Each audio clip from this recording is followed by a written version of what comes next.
2026 жылы 1 шілдеде Қазақстанның халық конституциясы күшіне енеді. Оның негізгі қағидаттарының бірі тарихи мәдени мұраны сақтау. Мемлекет басшысы Қасым-Жомарт Тоқаев өткенге құрметпен қарамасақ, жарқын болашаққа қарай бет алуда қиын болмақ деп атап өткен болатын. Бұл сөздер алға ұмтылу, өз бастауымызды таңдаудан басталатынын білдіреді. Бүгін біз ұлы даланың маңызды орталықтарының бірі отырар жеріндеміз.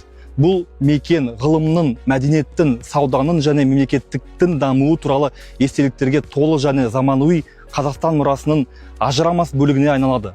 Сондықтан біз өткеніміз туралы білімді елімізді дамытуды жалғастыратын балаларға болашақ ұрпаққа жеткіземіз. Ұлы даланың мұрасы әділеттік, заң мен тәртіп, қоғамдық келісім және мықты институттар сияқты құндылықтарды сақтап келеді.